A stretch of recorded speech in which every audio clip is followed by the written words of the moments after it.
اس bag کا size ایسا تھا کہ اس میں ایک چھوٹے سائز کا ہیئر ڈرائر آ سکے۔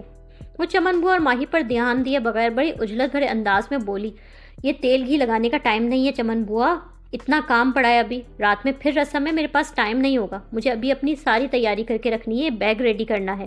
یہ کہتے ہوئے روشی مڑ کے باتھ روم میں گئی، وہاں سے ہیئر ڈرائر نکال کے لائی، اس کا تار لپیٹتے ہوئے اس وینٹی بیگ میں رکھا۔ کیسی تیاری روشی، تم کیا کر رہی ہو؟ ماہی حیران ہوئی۔ وہ دونوں روشی کے پاس ہی آ گئیں۔ بیگ میں ہیئر ڈرائر رکھتے ہوئے روشی بے حد صاف اور بے باک لہجے میں بولی، ویڈنگ نائٹ کی تیاری؟ استغفر اللہ، توبہ توبہ، دیدوں کا پانی تو نہیں گر گیا تمہارے، بے شرمی کی بھی حد ہوتی ہے۔ روشی کے اتنے بے باکی سے ویڈنگ نائٹ کا ذکر کرنے پر ماہی ہکا بکا ہو کے روشی کو دیکھ رہی تھی۔ چمن بوا کا چہرہ شرم سے سرخ ہو گیا تھا۔ اب کون سی بے شرمی کر دی میں نے؟ ویڈنگ نائٹ پر جو جو چیزیں مجھے چاہیے ہوں گی وہی تو میں بیگ میں رکھ رہی ہوں۔ ویڈنگ نائٹ کا لفظ بولا تو روشی نے تھا، شرم چمن بوا کو آ رہی تھی۔ روشی کے پاس ان کی غلط فہمی دور کرنے کا بالکل وقت نہیں تھا، وہ جو چاہے سمجھتی رہے، اس کا انداز ایسا تھا۔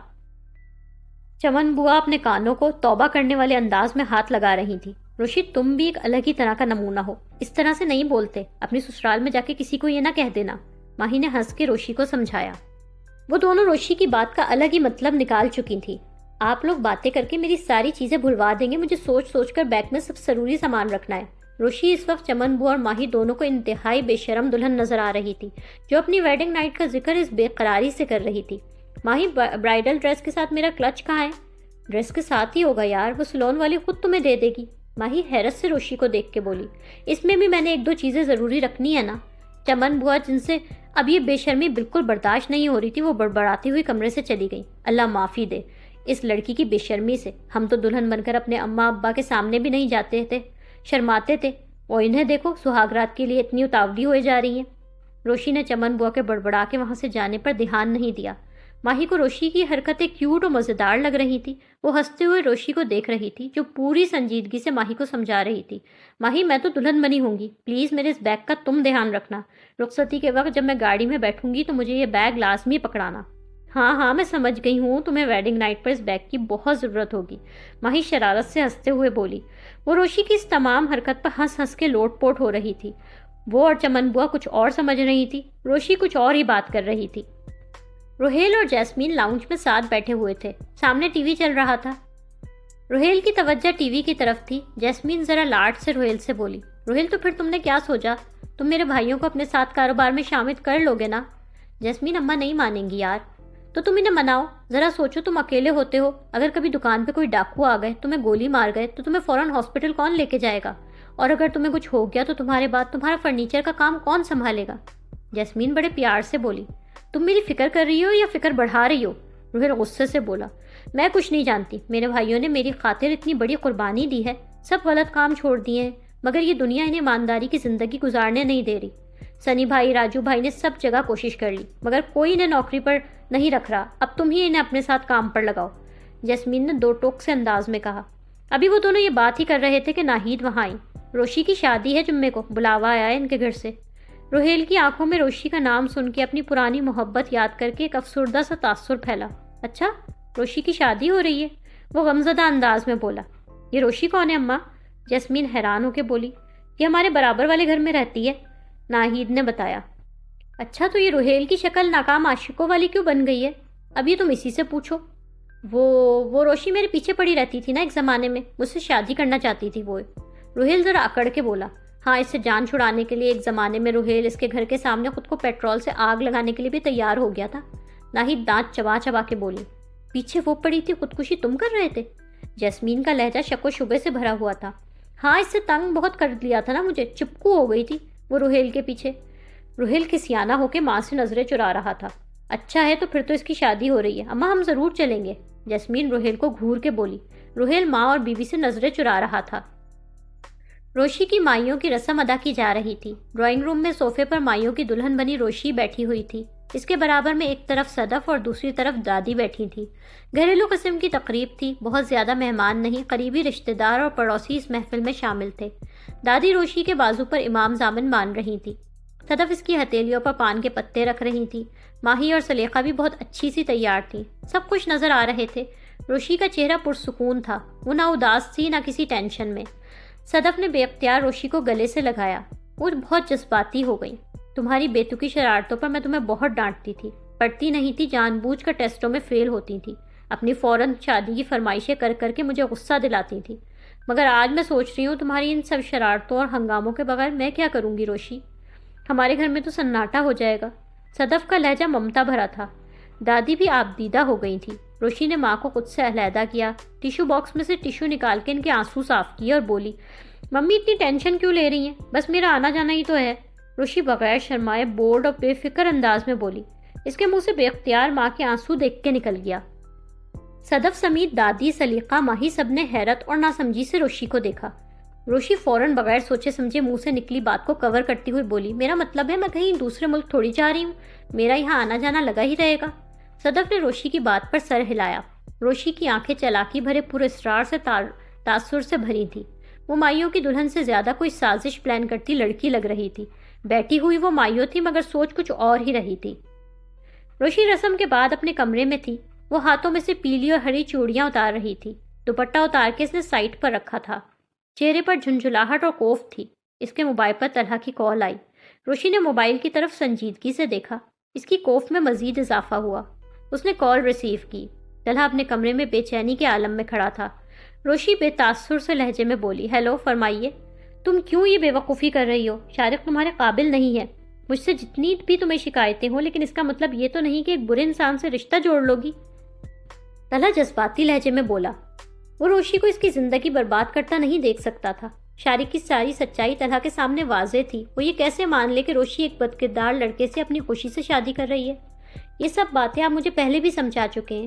کس حق سے سمجھایا تھا یہ نہ تو مجھے تب سمجھ آیا تھا، نہ اب سمجھ آ رہا ہے۔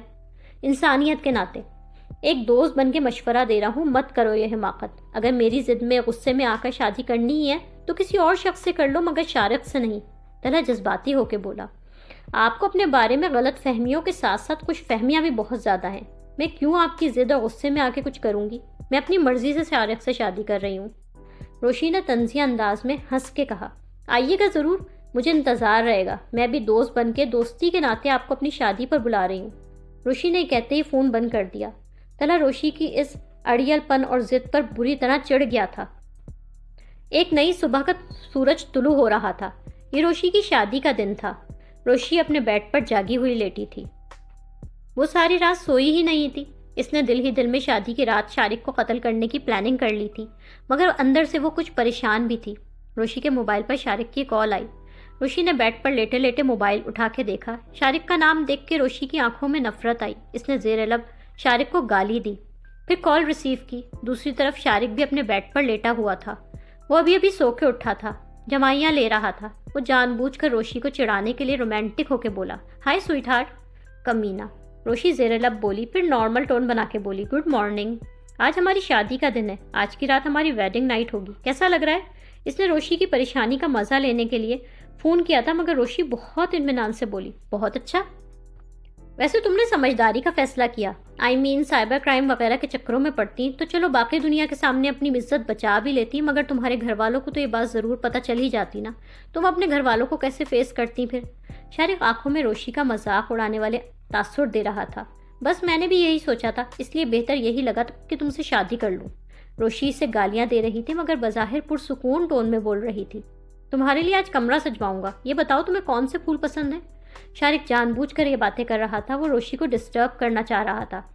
پھولوں کی ضرورت تو اب تمہیں پڑے گی، تم مجھے بتاؤ تمہیں کون سے پھول پسند ہیں، میں وہی لے کے آیا کروں گی۔ روشی ذومعنی لہجے میں بولی، کیا مطلب؟